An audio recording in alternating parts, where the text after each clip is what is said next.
to Chapter 3 of a cast of players. We're back again in Valtor. In the world of high fantasy and adventure, the power and the Chronicles of Valtor will here now continue. But before we do so, a recap is in order from our Dungeon Master.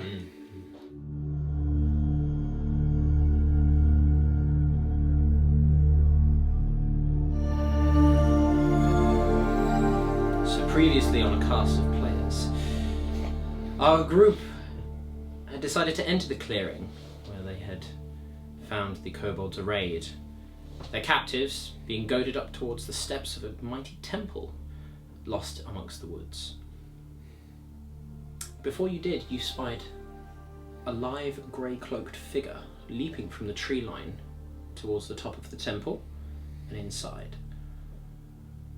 This was made clear to you by one of your travelling companions, Erik, the older gunman, that this was to be his mistress, and her safety was paramount to him.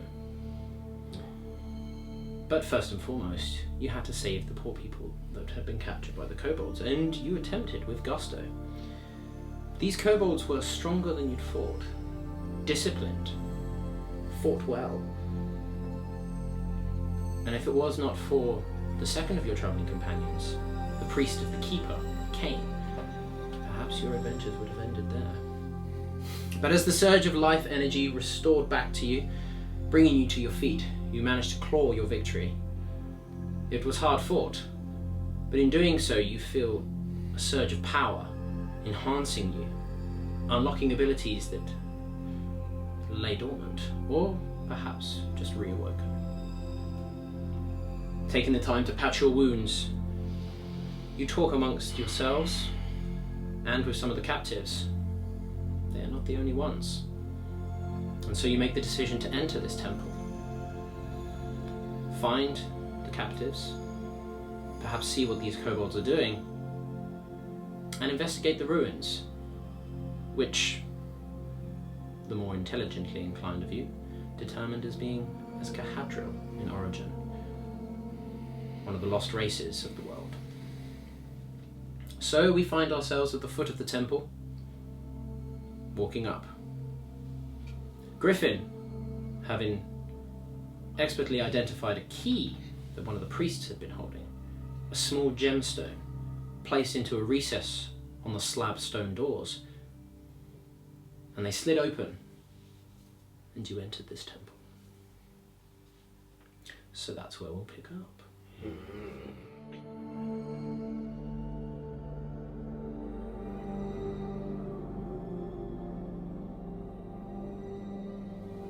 So you've just entered the temple, and the doors have slid open. As you enter, you can see that you're in a large hallway. 9 pillars run throughout, 4 on each side, 1 in the centre. Apart from a single groove that seems to run around each pillar in a sort of spiral pattern, there's no ornamentation or marks on these pillars, nor really anything throughout the rest of the temple. There's rows of stone benches which are arrayed before a raised podium. There's a plinth in the centre upon it, and you spy just beyond that 2 large stone slabs engraved with similar writing to what was outside. But these ones are slid apart already, and there is a darkness beneath them. To the sides are 2 rooms on each side, on the left, on the right. And there are stairs, spiralling staircases in the far corners of the temple, leading upwards to a balcony that rings around the outside. What is your passive perception, gentlemen? So your passive perception is 10 plus your proficiency in perception, if you are proficient with it, and your wisdom modifier. So mine would be +2 is 12. 12? Yeah, mine would be 12 as well. 12? 12 as well. 12? Sorry, say that again.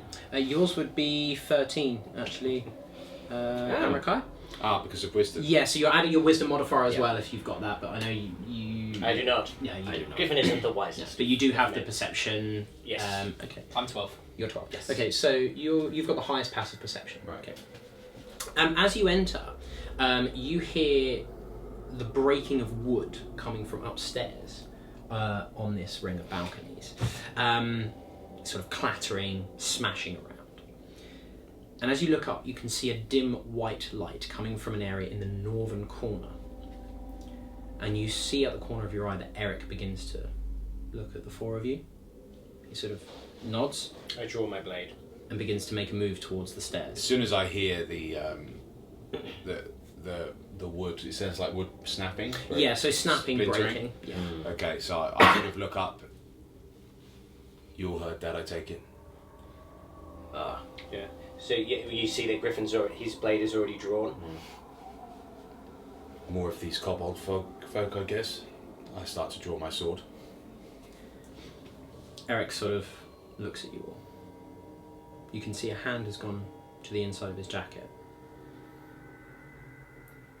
Let's find out first. I start to stalk forward. I follow closely by Anrakai, and my hand starts to grip my spear, and you can see my eyes kind of narrow a little bit as well, so I'm pretty much beside you. So which direction is it coming from? So as you sort of face in, it's coming from the northwestern corner of the balconies.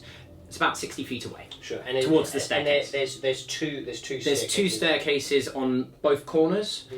The sound is coming from the one on your left-hand side, so the northwest of the Sure. complex. So if they're heading towards that side, Griffin actually heads the other way. Okay. Everyone's gonna hang back. He's gonna carefully put his case down.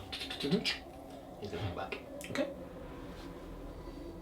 Yeah, I'll continue to stalk towards the source of the sound. I'm walking shoulder to shoulder with Luco? That's it. And as I walk forward, the blade is half drawn, but I'm keeping it. There's no torchlight in this chamber, is there? No, so apart from this dim white glow that's up in the top hand corner. And it's only these noises you describe, we can't hear any voices or anything like No. that. So So the- chattering. Not at the moment. The no. dim white glow. It's emanating from what? You can't see. Right. Am I able to see anything more? I should mention as well. I'm not sure if you've assumed this or not, but I'm obviously trying to move silently. Are you all making a stealth check then, basically? Yeah, So if you're all I- moving, you're okay. Could you make a stealth check, please? Sure. So I got an 11 plus my dexterity would be 14. Okay. The rest of you, are you just walking? Yeah. Well, I'm trying to be stealthy. Okay. To be fair. Could you all make stealth checks then, please? Yeah. Stealing the DM dice. Can Oh, this will 15? end poorly for you. Seven. Plus Dex, wasn't it? Yeah, plus your dex. So I rolled. any stealth proficiency that you may have. Oh yes, so basically I rolled a 20. Okay. 7. Is that with your dex? 8. Okay. Clearly dropped the case a bit too hard. Beards in the house, everyone. Okay. There's no indication that whatever's up there is aware of your presence. Yeah. Then Luca and I guess, will continue to stalk forward, ready. So whereabouts are you now? Have you reached the stairs? Are you going to make your way up the stairs? Yeah. So Griffin, that he's making his way as silently as he can up the stairs. What I would like to do is just before I get to the top, I will, if I could make just to hear if I can hear anything else, make like another perception test or something like that. Yeah, so make a perception check because you're actively listening for something Yeah. now. So passive perception is basically just if you notice something just out the corner of your eye, hear a sound. A full perception check is if you're actively trying to sense something that's there. Cool. So I add my proficiency bonus and then And your wisdom. and my wisdom. Okay, that's all. Okay, so yeah, he's obviously not hearing very much. He rolled an 11. Okay. Generally, your active perception will never be lower than your passive outside of certain effects that might negatively impact that, because it doesn't really make a lot of sense. If you're walking down the street and you hear someone call your name, you kind of hear that, but if you're walking down the street and you're actively listening for someone to hear your name, it's not going to be more difficult for you to hear that than if you just hear it randomly. So generally it's very rare that you're going to make an active perception check that's lower than your passive. So Sure. that's fine. What you do notice in terms of sound is just a small muttering almost under the breath. Okay. You can't make out the words. Does it sound... Not from your distance.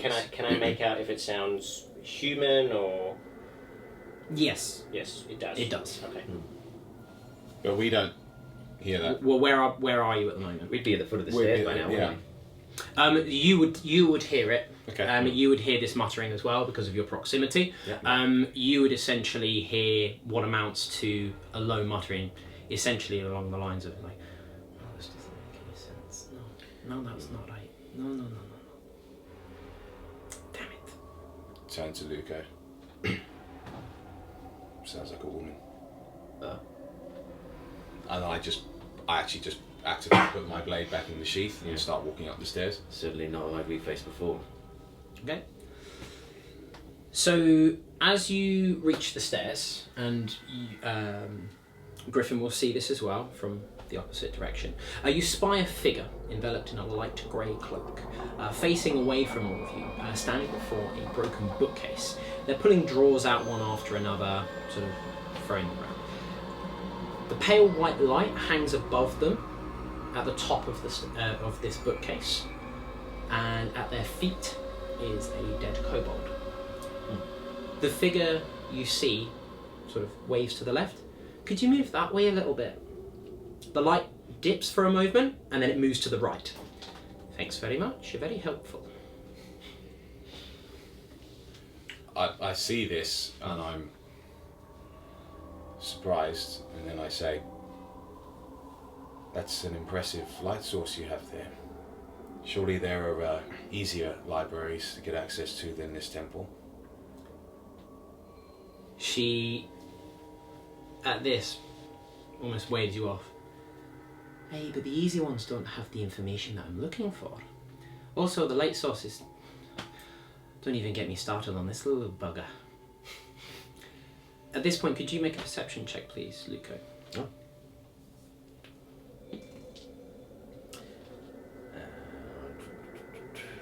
So I rolled 18. Okay. Through the glow, you can see that the light is actually emanating from what appears to be a small napkin, which is tied around the wrist of a monkey. Whereabouts, sorry? On this bookcase. On this bookcase. Mhm. Oh. So the monkey is crawling around this bookcase? Yeah, with this He's got a napkin. napkin on it. And He's got a that's- napkin. That's the light source. Yeah, he's got this napkin tied around its wrist, and this seems to be emanating So this I can, light source. okay, so and I imagine the light source is lighting a marker and see his features and all that kind of thing. Mhm. So that's when his eyes go from narrow to wide. He loosens his grip on his spear. He kind of takes a few steps closer.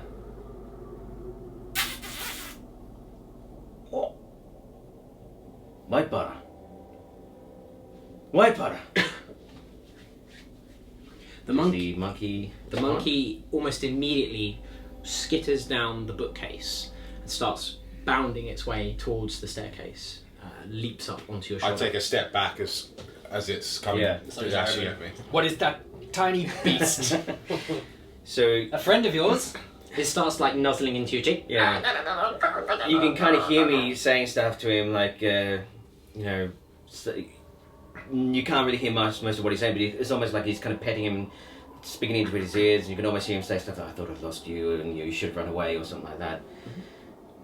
Okay. That's yours? I say to you. Aye, and I'm his. Where did you find him?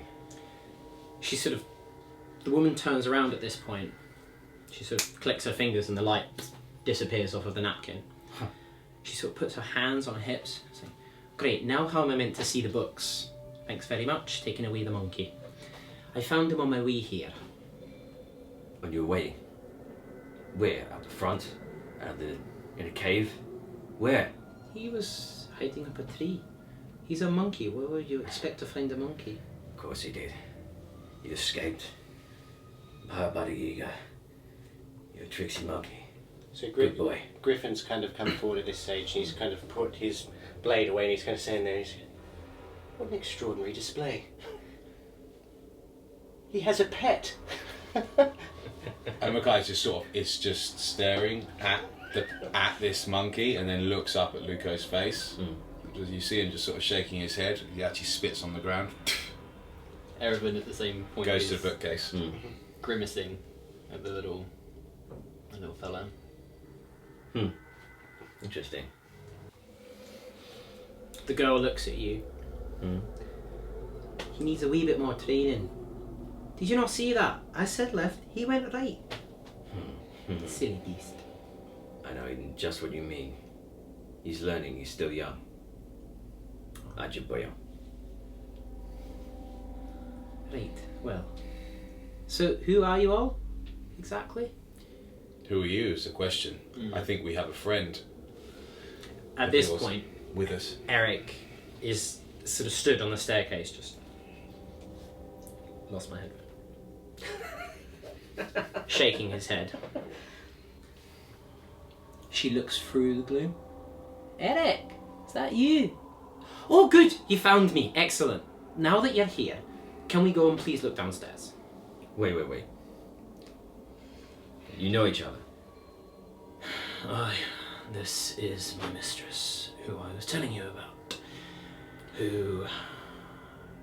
Well, as you can see, she has a bit of an appetite for exploration and learning. She's a bit of a nuisance, really, aren't you, my lady? Oh, please don't call me my lady, you know I hate that. I know, my lady. My lady, I thought she was your mistress. Your story's somewhat murky. Ugh, is that what you're telling them this time, Erik? My name is Joanna Arati. I am a scholar.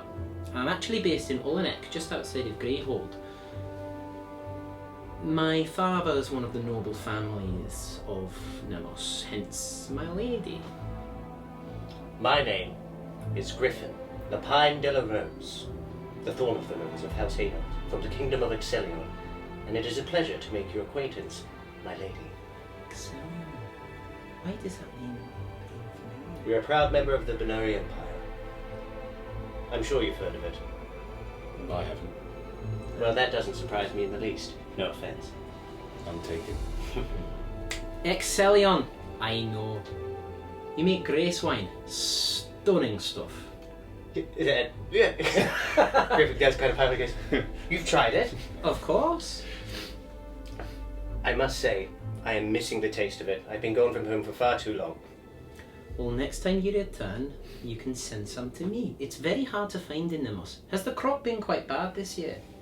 Unfortunately, yes. However, there is a vintage brewing which I am assured by the master winemakers is going to be exceptionally good. Excellent. Luke's just kind of looking at this, going like, just amazed at how quickly you all hit it off. Just so.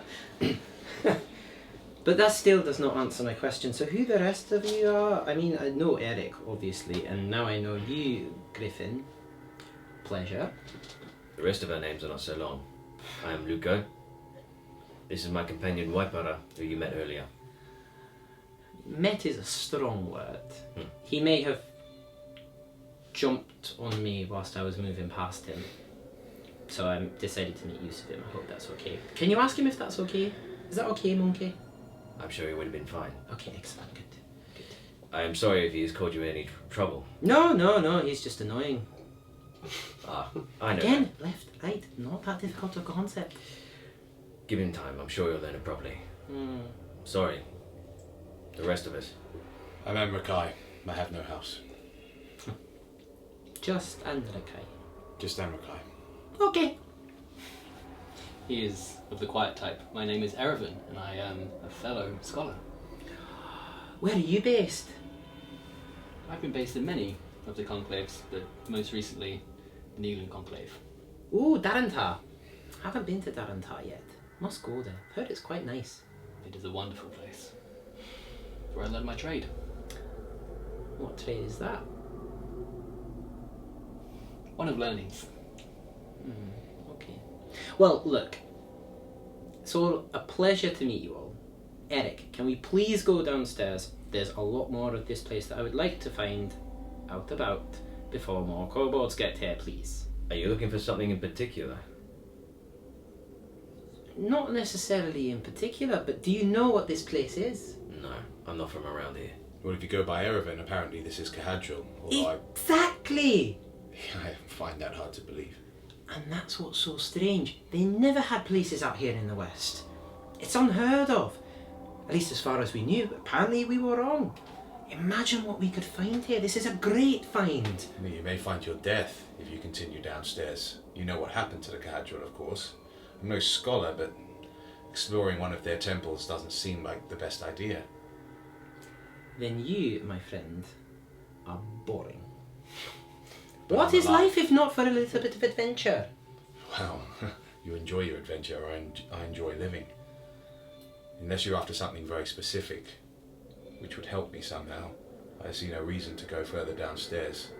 You've got your woman back, I turn to Erik. I think that my work here is done. And what of the people downstairs? People? You heard the slaves outside before we released them. You spoke to them, did you not, Erevan? There are more downstairs. Of course there must be more downstairs. You saw the empty cages in the cave that we were in. You can see Joanna's gone a little bit sullen at this. She just said there were no kobolds here. Well, no, not here. I was all set to come and explore this place. Turns out the kobolds got here first. I was going to wait until they came in. I followed a few. I killed this one. I was going to wait. I was going to follow any of them silently. I'm not blind. I saw the ones outside. I was going to take them out one by one, let those people go, and then explore this place.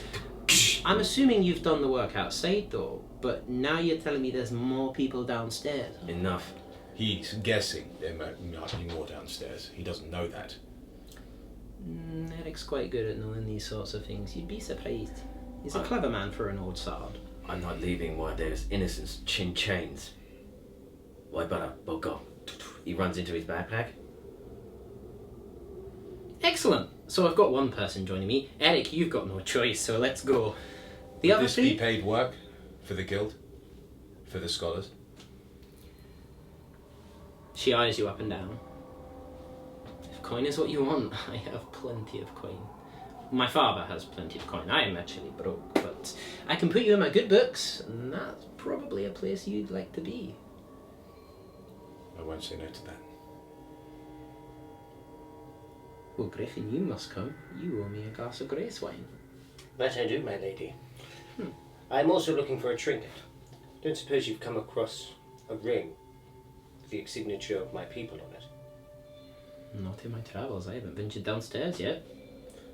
Well then, other than escorting a fine lady such as yourself, I have no choice but to come forward. It would be my honour. But is your honour any good in a fight? Oh yes. Well, that's all that matters then. I like her. Erevan, you know this place is Cahadril. You know the importance of this. You must be coming downstairs, right? I need absolutely no convincing. My lady. Excellent! What a merry band this will be, I wonder. So, at that, she almost skips past you all, making her way down the stairs. Like, she's clearly massively happy and excited about this. Erik just sort of looks at you all, rubs his temples. Amrakai looks at Erik and actually, for the first time, connects. Shakes his head and then follows after her. Luca also follows after Amrakai, but also not before looking at Erik and just kind of going, she's quite carefree, it would seem. Strange. Why strange? I've not seen many people venture into caves or dungeons or whatever this place is with such an attitude. I know, it's gonna get her killed one day. Or me, probably me. Let's go. And you put up with this? I have to. She's my lady. Is there anything in the room that would catch Erevan's eye, like any books or? No, it's all pretty ransacked. Nothing that's caught your eye. Did it look, just incidentally, like it hadn't actually, this part of the temple hadn't been used in a long time, or? It's all quite old. Definitely been ransacked multiple times. You can tell that Joanna is not the first person to have been here, at least not the first being to have come to this particular area of this temple. But there was only the one dead kobold, so we just guess it was likely, only very lightly guarded. Just the one dead.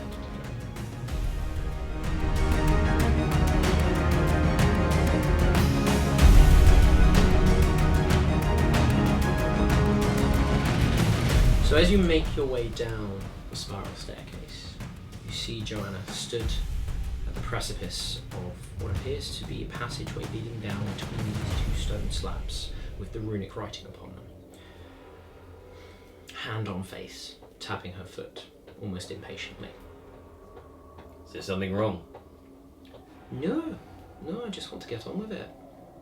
Are we all ready? Yes, we're ready. Lead the way. Don't mind if I do. And at this, she has what you see as a bracelet that ignites with the same white glow as was around the napkin. She sort of holds her hand out, using this bracelet and the light emitting from it to lead the way, and heads down the passageway. Erik follows suit almost straight after, keeping pace. I follow her straight away. Same. Yeah, so I'll probably fall to the back, taking up the rear guard. Erevan do the same.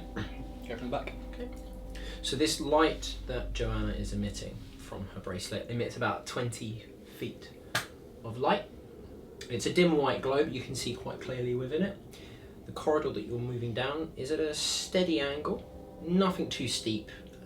It's a slope rather than steps. It's about 10 feet wide.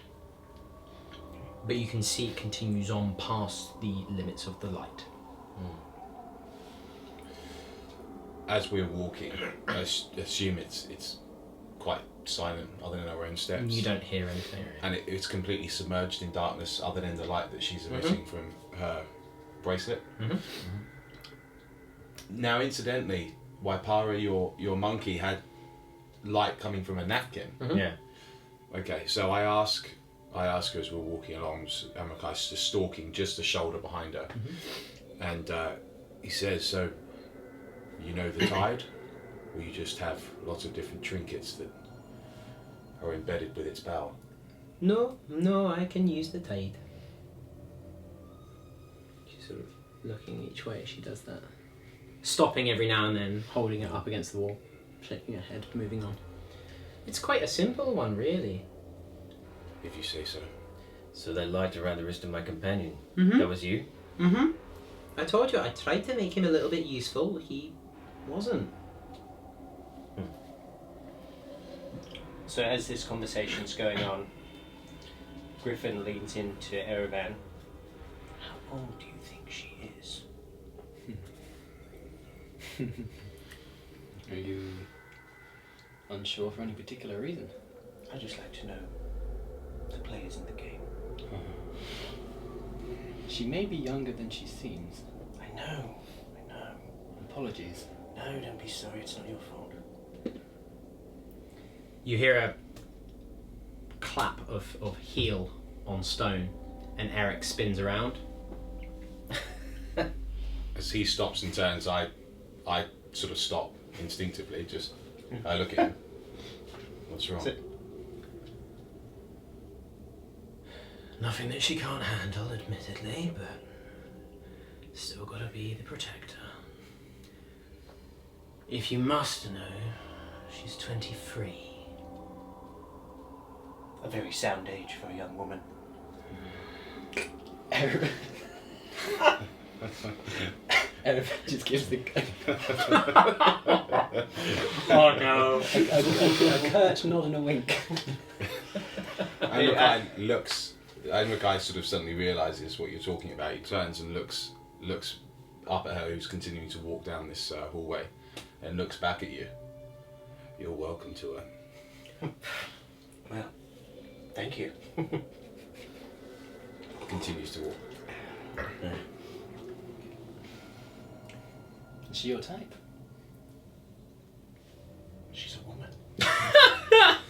And she's breathing, apparently.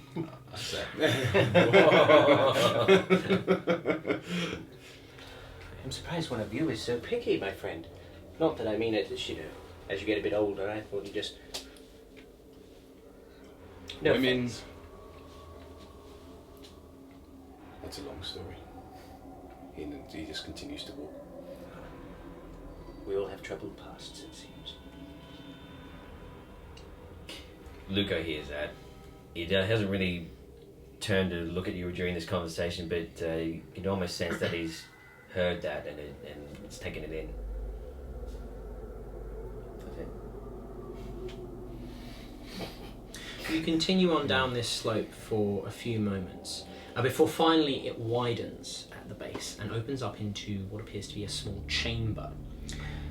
Now, as with the path down, there is no light here other than what is being emitted from the bracelet that Joanna is wielding. Within this light, you do however see two hallways leading off to the left and to the right. The left you can see is slightly narrower and crooked due to what appears to be a wall collapse. In the centre before you of this chamber is a raised stone plinth with a small pedestal upon it. And just beyond that, what looks to be a painted mural covering the entirety of the far wall. Okay, so Joanna, has she stopped? Yeah, she's stopped, she's sort of looking both ways, looking at the mural. She almost immediately moves up to the mural and starts. And you hear that muttering again, that sort of like, oh my goodness, this is... Yeah. I go and stand next to her and I look at the mural as well. I'm definitely interested in that. So the mural itself shows a number of dark silhouettes emerging from shadows, encircling huddled crowds of smaller white figures standing amongst scenes of destruction. There's trees aflame, mountains are cracking, cities are toppling, and the sky seems to be orange with fire. Luco also approaches the mural. He's kind of almost transfixed by it. And he kind of says to him, he says to everyone, I've seen these kind of things before. In my culture, this is how we tell our history. Paintings, drawings. This must be something that has happened. Would that be right? I have no idea, but isn't it fascinating? It's beautiful. That's a word for it. Is this what you were looking for, Joanna? I don't know, this is more than I could have ever hoped to find. I mean, this is only the beginning of the place. I mean, what's down there? What's down there? What's in here? There could be anything. Keep your voice down. I'm sorry, Mr. No Life. No adventure. My bad. Do you think Apologies. what you call beautiful here and what you find so exciting appears to me to be a scene of a nightmare? It is the story of the downfall of the Cahadrian, is it not? Perhaps. Perhaps it is, yes. When I say beautiful, I mean in an awe-inspiring way.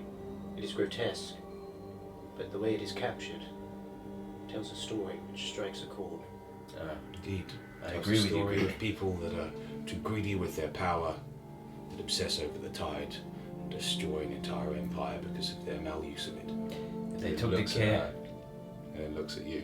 They Or took the their care to record inability it. to control it. They took the care to record it. Maybe as a message, something to leave behind. A caution, perhaps. A warning, yes. I agree, Griffin. It is beautiful. You are strange folk, aren't you? You have no idea. You and Erik would really get along. See that? I can relate to a survivor when I see one. You hear a snort from behind you. Well, that's something, I suppose. Elsewhere in the room, on the left and the right hand side, you see there is more of this runic writing that was on the doors outside. And they move from almost the entirety of the left and right hand walls. They trail down a small amount into the centre pedestal. And you can see that they curve round the left and the right hallways. Runes. Mm-hmm. Is this the words of the Cadriel? No, this is not the language. This is just a lot of magic. Magic. You mean, Simple magic, nothing powerful or... you mean these runes are active? Are they elite?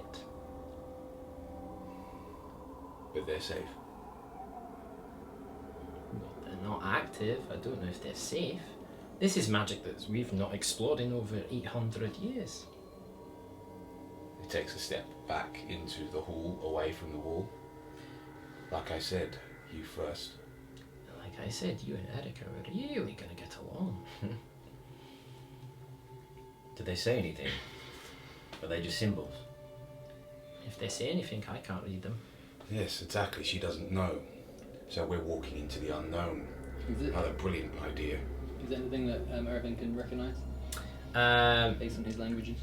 No, you would recognise them as Cahadral runes, but you wouldn't recognise them as a written language. This isn't necessarily a language that's written and understandable and readable. It's a more etheric, almost symbolic language. As long as there is possibly people, innocent people, at risk, locked up, who knows what, I'll be happy to walk into the unknown. I don't think we have need to be afraid, but we should proceed with caution. Okay. Anything else you would like to do in this room? I mean, Griffin's not a scholar or anything like that. However, he is learned and he can read quite well. So I'm assuming he doesn't. While he wouldn't understand what he's seeing, because is there any sort of pattern or flow through this that almost leads like it could be going to some sort of, I don't know, clue or understanding of what it is? So as I say, the runes themselves run along the walls. It's almost like a consistent flowing pattern. They run along the walls, moving around the left and right hallways. About halfway down the walls, they stop, move down, run along the floor towards the central podium. I will go try and investigate this podium. Okay, could you make an investigation check for me, please? Okay, what's that? So that is standard D20 plus any intelligence and any proficiency that you may have in investigation. Investigation, let's have a look. I do have intelligence, but no investigation, so it'll be +2. Okay, so that's 17. Okay. You see that the runic writing spirals and entwines up the pedestal, and it leads into a small circular mirrored surface. Did we receive that once we put the orb into the door? Did that just disappear? You didn't take it out, it's still in the door. It's still in the door. This is a flat surface, there's no indentation. Oh, there's no indentation. It's almost like a small, it's just a small mirror almost on top of this pedestal. And so where is this in relation to the mural on the wall? This is about 5 feet before it. Right. And then to the left and right, this script continues to curve around. Yeah, so 10 feet behind you, it begins to move around to the left and to the right. Okay. So I look into the mirror. Okay. Is it just my reflection that I see, or It's just a reflection that you see, yes. Okay, so yeah. Well, I can't make heads or tails of it either. As far as we know, there's nothing else in the room, like boxes, furniture, anything? Nope. Yep, okay. Did you say there was another column with the runes on? No, this is a single column in the centre. Right. Is there any way that I can try and activate the rooms? What would you do to activate the rooms? What would you try? Touch him. Touch the runes. Mhm. Okay. You touch the runes. You feel obviously the indentation of them. Other than that, nothing.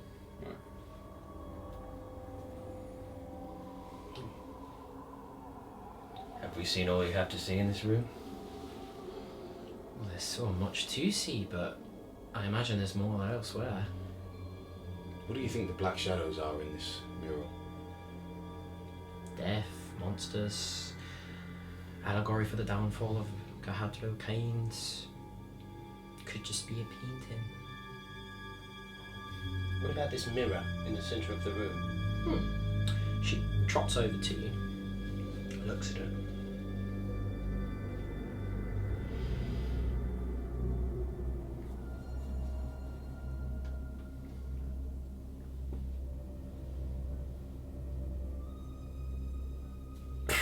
And she just places a hand on the mirror.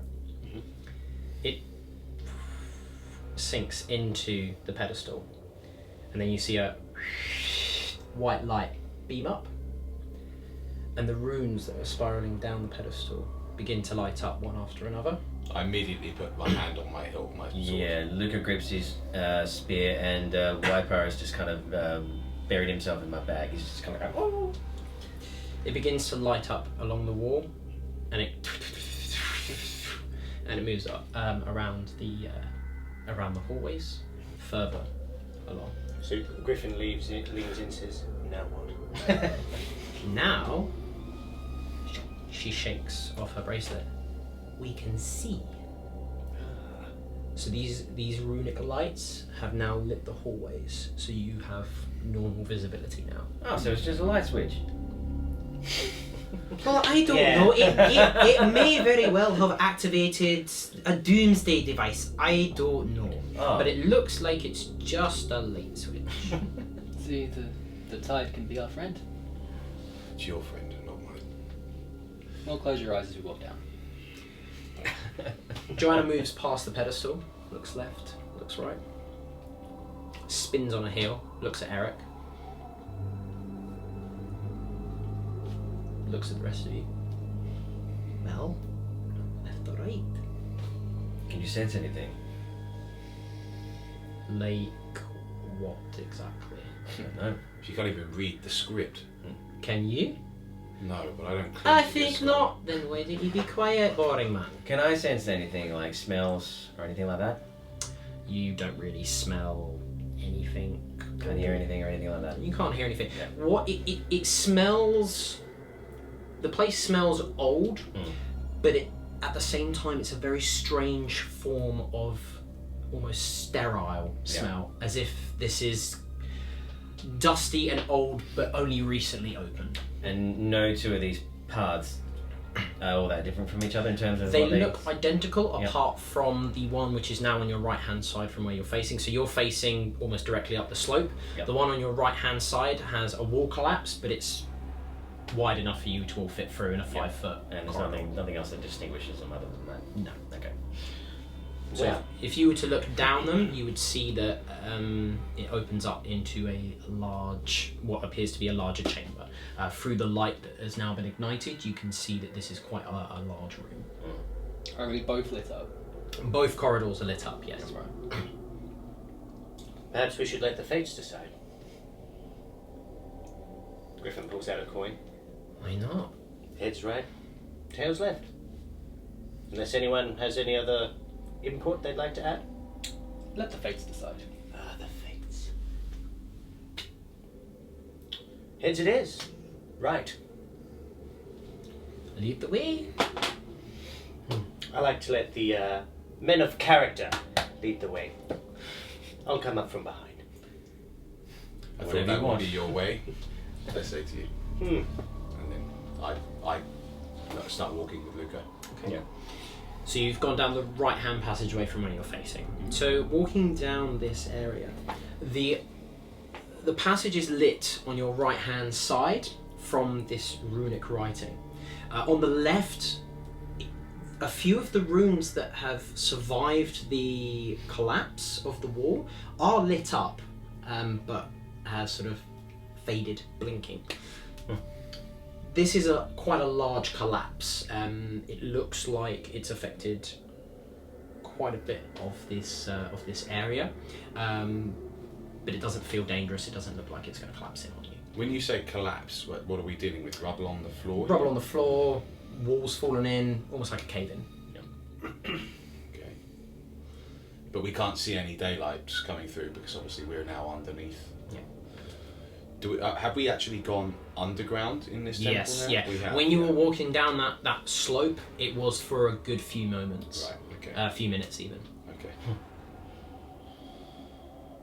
So as you make your way down this corridor, you enter a large room, the roof of which appears to be made of a crystal material, lit up dimly. And on the floor of the room is a painted outline of Valtor. But it appears to be the world of many years ago. The continent of Phalo in the east is no longer broken, and the rather whole and massive, and the seat of the Cahadriel Protectorate is apparent on the map. So I'll show you guys the map, and obviously you can bring this up.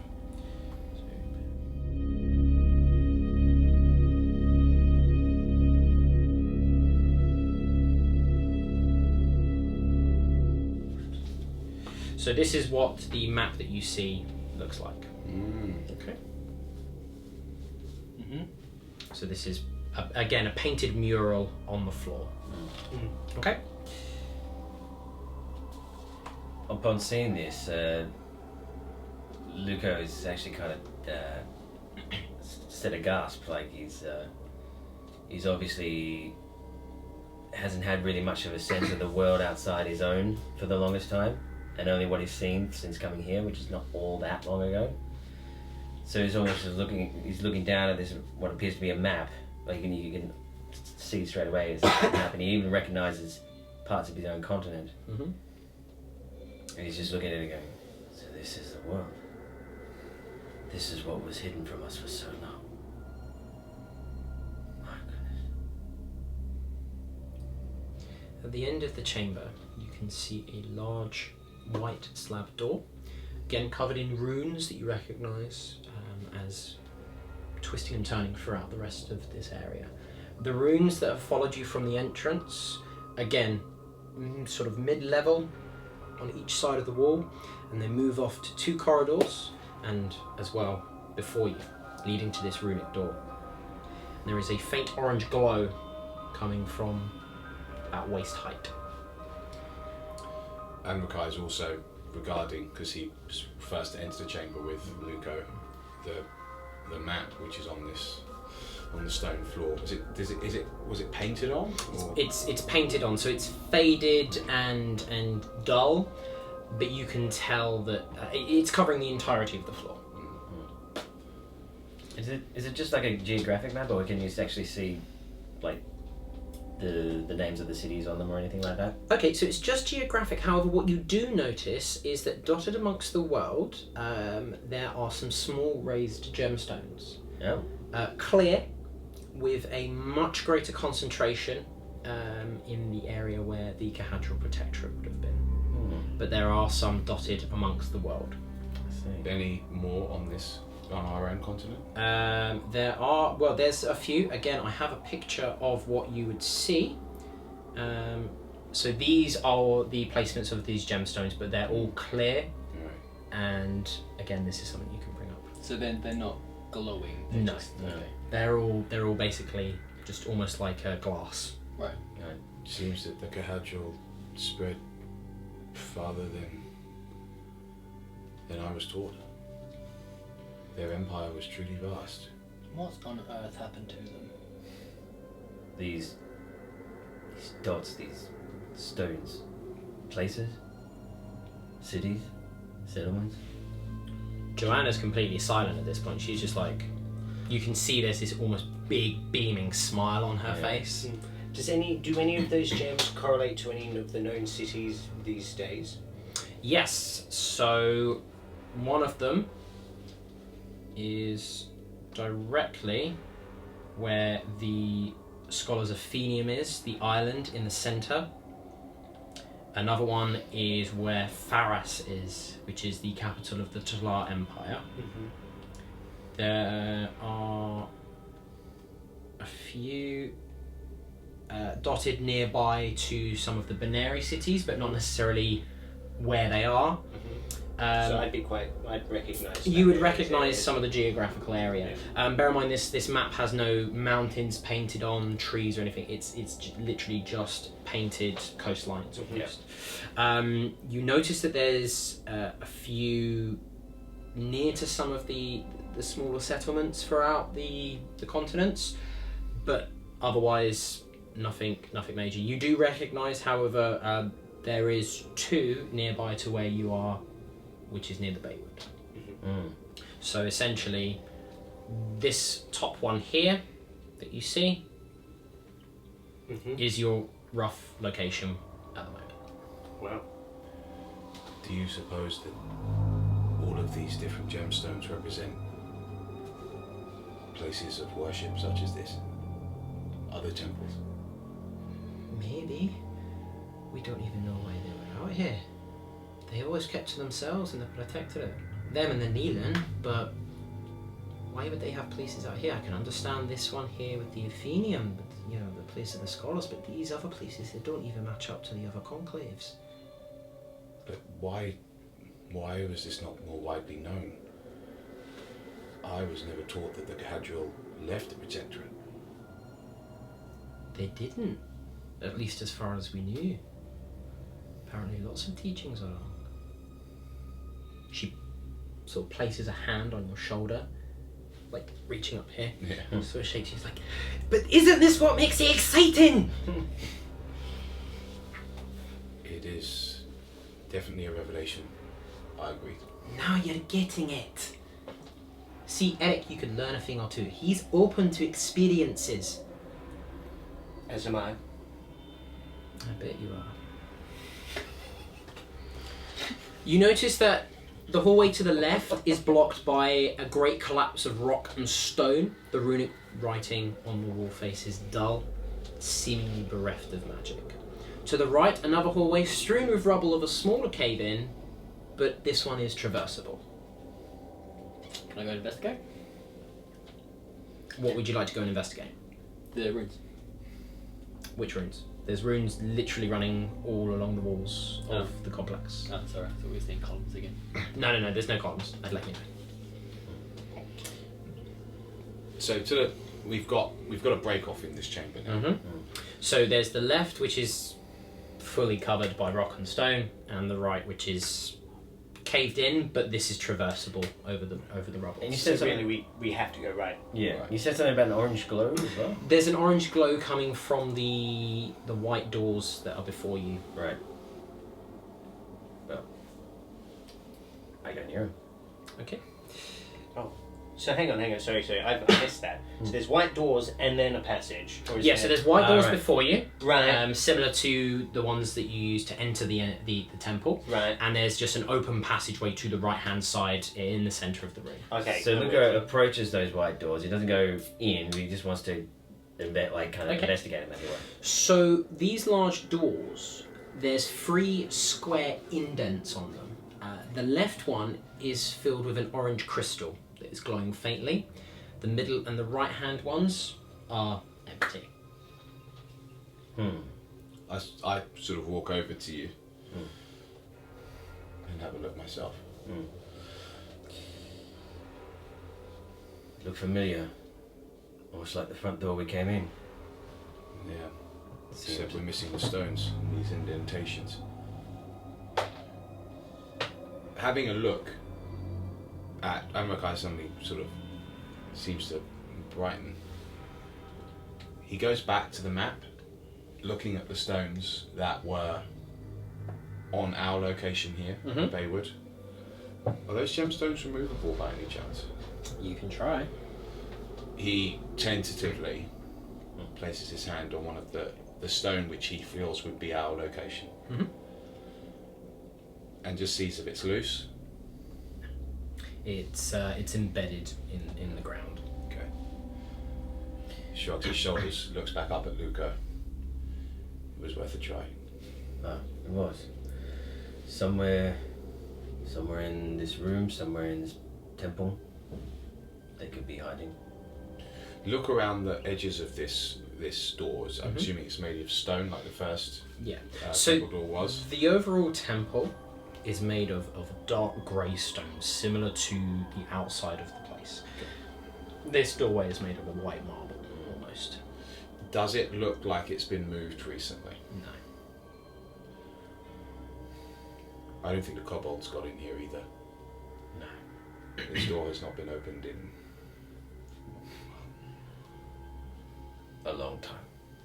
an age. We must find a way in. Well, it looks like we have but one path. Maybe we'll find the stones that will open this door somewhere else. Joanna, did you find anything that would put in the door? I haven't found anything. Not that would fit the door. What do you mean? Well, I haven't found anything that would fit the door. It means exactly what I said it means. But then you have found something. I found this place, found you people. Actually, we found you. Yeah, I suppose you're right on that one. All I found so far is some old books and some tattered paintings, which don't really mean anything. Some aristocratic, noble, up his ass type person by the looks of it. Cahadro looks Cahadro. I mean, they're not subtle looking people, or were subtle looking people, I guess. Big horns, tails, very strange. Well, shall we continue? Yes. Let's get this over with. Okay.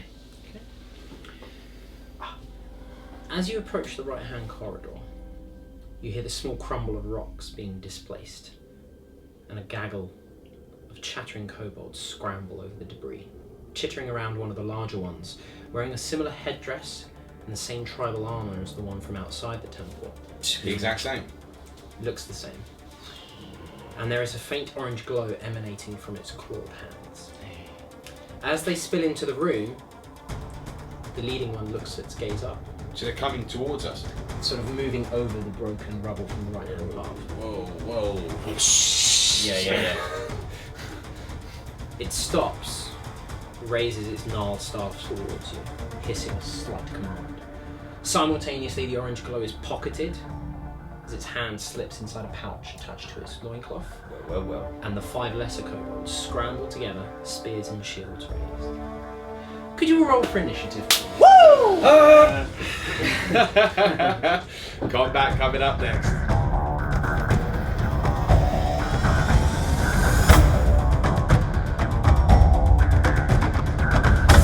So initiatives. So if we could all start by rolling initiative, we'll start at the end with Griffin and move our way down, and then I'll roll the monsters at the end. It's plus dexterity. So yeah, it's dexterity check basically. So 16. Okay, 16. Nice. You don't get a proficiency bonus on this, do you? No proficiency on this. Yeah, well, otherwise that would have been wild. Yeah. All right. That makes it a 10. What did you roll? What I did rolled you an 8. You gotta say plus what 8. you roll. Say what you roll. So I rolled a 13, lucky for some, and then added 3. Thank you. Okay, I roll a 13 as well. Oh! So lucky for some, which makes a 14 in total. Okay. He rolled a 1. Of course he did. First roll of the session. Yeah! Hang on. Plus my dexterity, that'll be 2.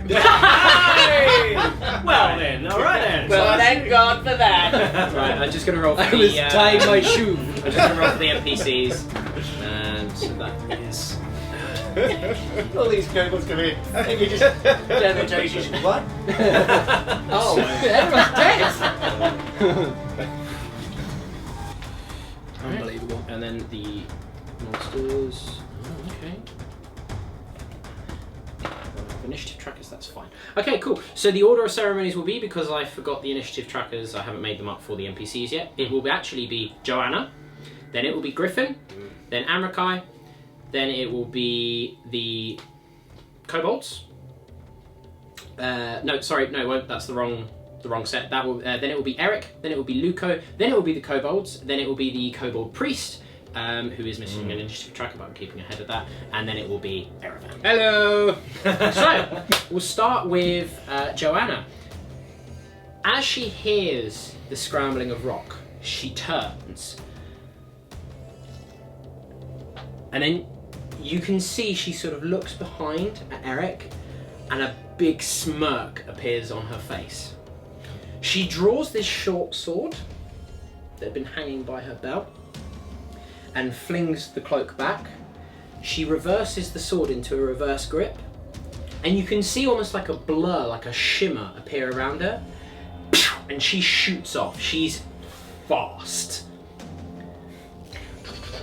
Yeah, pretty much. Like, and as she reaches this kobold, she brings it straight up across it, brings the sword out in front of her, and let's see what she does.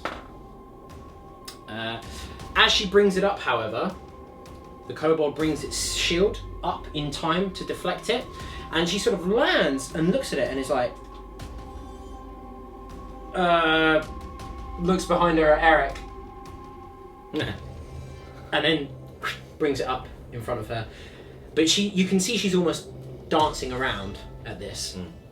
Okay, cool. She darts past me, Yeah. so I was standing at the She bolts. It's she's moving incredibly fast. It's almost like she's reached there in almost half a second. right. Griffin, it is your turn. However. Excellent. So let's have a look here. So I've got six move, right? Yeah, so 6 squares of movement. So 30 feet, which translates to all the battle grids that we're going to be using are 5 feet squares. Cool. So Griffin, following Joanna, so she takes off. Griffin's quite fast and nimble on his feet as well, but even he goes, has a bit of a smirk on his face. Chases straight after her, so he goes across here. Into the same one that she attacked. Now what I'm going to attempt to do is my my sneak attack. So which I can do because that enemy has already been. Right, so you don't have advantage at the moment. But isn't there 2 people engaged? You still need to have advantage. Right. Does You that know- not give me advantage if someone else is already in combat with them? Nope. Well then I'll just go for a normal attack.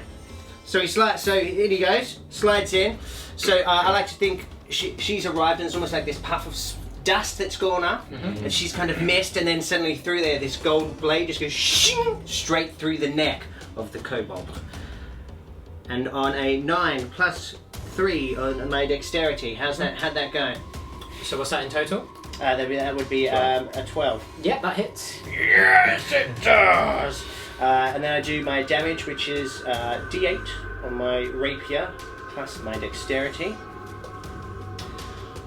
Okay, so that's 4 damage. that's Okay. yeah. So, well, yeah, describe what happens. You don't kill the kobold. But Yeah, no, but it's almost like through the dust, it just goes, it's almost like as he breathes, the shield drops and it just kind of goes over into his face. I like to think it misses the neck, but it cuts like through the side of his cheek, and all this cobalt blood, what would it be, like a green colour, starts to spill out the side. Like a dirty brown. So yeah, it's almost like it was going, open his mouth and he's just going, and just cut it open like that. Yeah. And he drops into. This is it's a very Fighting sounds. big cut. This kobold is not looking good. Good. Amrakai! Okay, well, because Amrakai spotted them, then he suddenly has 2 people dart past him. And as these people are darting past him, his sword's out. He looks at the nearest kobold, and they're all armed with these shields and spears. Where is the... Right, so their war priest or caster is in the background there. Okay. Amrakai will turn, charge, and over here, right next to Griffin, he's sort of just a pace behind him as Griffin opens up with his blade, slits open the kobold's mouth. All of a sudden you just feel the force of the wind. This claymore comes flying down, and the kobold lifts up its shield to try and deflect it, but the claymore cuts the shield and the kobold in half, cracking the stone on the ground, chipping away some of this pain. Yes! Then raises his blade. But does he though? Yes! Right, he rolls an 8 plus proficiency bonus. Plus proficiency, plus So, your plus my strength. because So, you're making a normal melee attack. Griffin was making a finesse Right. attack because of his weapon. so I do get 13. So you do hit. So it is unlucky for that. Just gonna 2d6 marinate damage. And I get to re-roll 1s and 2s because of great weapon fighting. You do. You have to Oh, keep I've got that. them in You there. have to keep. It's- Nice. That's 11, 12, 13, 14 points of damage. Describe what happens to this kobold. I believe I already did. I will remove that kobold. Yes, please Both do. parts of him. All right, cool, excellent, excellent. So then it would be Erik. So at this, seeing Joanna and the other two of you move past, he pulls out a single pistol, almost follows the lead of Griffin, sees this kobold reel back and screech in pain, then sees it get pulverized into the dirt, quickly flicks his aim to the one next to you, and you hear the bang of the gun echo throughout the... yeah, he does hit. So he does indeed hit the kobold that's standing next to... was standing next to the one that Joanna and the other two of you had been fighting, and this kobold explodes in a shower of blood. Its head's just now essentially a cavity. Nice. Better go to the dentist for that one. Blood that's been splat all over all of us. Yeah. So this arc of blood sort of splatters out, catches Joanna in the face, and she. Do you mind?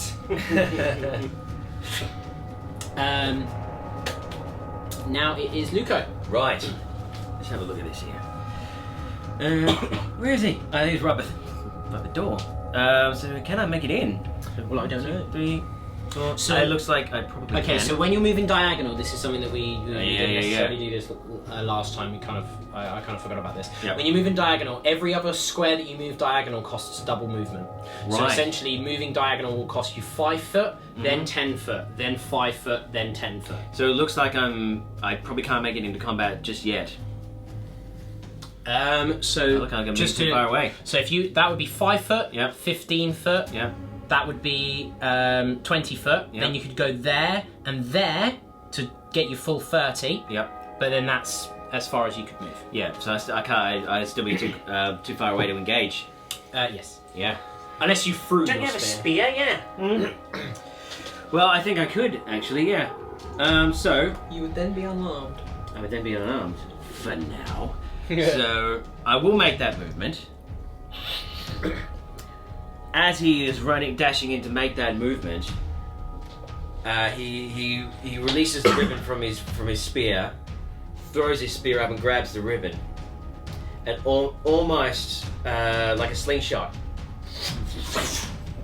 throws it towards this little G over here. Yeah. Okay. Yes. So in terms of just So do you... roll it. Yeah. Yeah, attack. Attack. It's a normal attack even though it's ranged. Rolled a 4.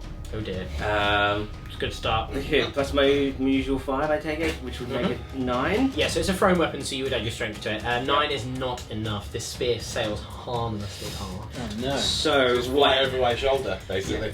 yeah, so it goes over your shoulder, and what happens is it kind of embeds itself into the wall here, just to pass the cheek of the kobold. However, if you'll permit, he's still hanging on to the ribbon. Oh, come on! No. Come on! You totally would! No, I know he would, but no. You don't get to yank it back. It's not force hammer. Fine. No. So, okay, so I'm unarmed now. You just said it's embedded in the wall. You're not yanking that out with a bit of ribbon.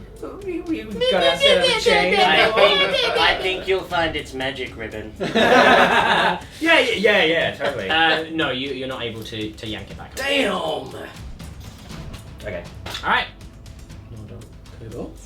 Okay, so this one that's had the spear sail harmlessly past you now sees that you're basically unarmed. Steps up to you, makes an attack. What's your armor class? Because I don't know why I'm looking at your sheet because I've got it written down. That's why I've got initiative trackers. That'd be 14. It does indeed hit you. So he sort of runs in with his spear, jabs you straight into the gut. Oof, you take 7 points of damage. Oh! So what he does, so as he's charging into me, I'm unarmed now, but I kind of like just like that, almost like reared up. His spear does penetrate, but I kind of grabbed onto it and let it just come in so I can come in close. Okay. So the spear is in me, but I'm close now. Okay. So he's taken how many? 7? 7 points of damage. Yeah. Tis but a scratch. This one here will move up to here and attack Joanna.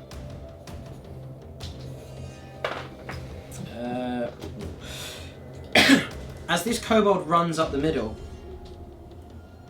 he forms almost a side shield, seeing the other two of you to the side, holds his shield up in that direction facing Erevan and Erik, and brings the spear down towards the side of Joanna. The spear seems to almost pass through her in a way. And she sort of billows out this cloak behind her, and you can hear a little as she giggles to herself. Wicked. Marry me. This one moves up and will attempt to attack her as well. And yeah, pretty much the same thing happens. As she spins around with the cloak, it catches this one in the face as it approaches her, and she unfastens the cloak. This kobold scratches it off, and now she's just sort of stood there again, sort of moving around, almost like spinning this sword around in her palm. Oh, now it's the priest. The priest takes a step just to the side here, and seeing Erik in the centre, he raises his staff, and a small ball of flame emits from the staff, hitting Erik square in the chest. Not with a roll like that, it doesn't. So Erik sees this ball sail towards him. He just moves out of the way, points his gun towards the priest. Erevan! Hooray!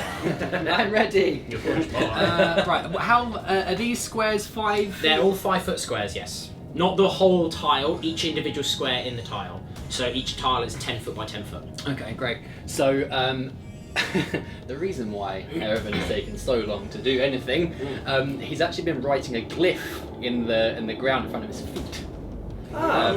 Yes. Since him and his blade were reacquainted, they've been reminding each other of the powers they used to have. So he's written a glyph in the ground, which seems to be glowing somewhat.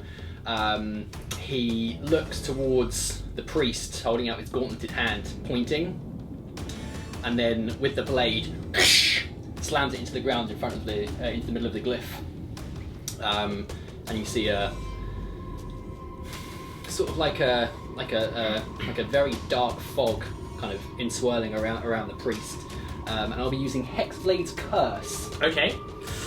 So Hexblade's Curse is a bonus action, yes? I believe it is, yes. Okay. Yes, it's So- a bonus action. It just And happens. he is within 30 feet. Okay. Essentially, Hexblade's Curse allows me to gain bonus damage against the cursed target, which is the priest. Does that apply to any damage, or does it specify melee?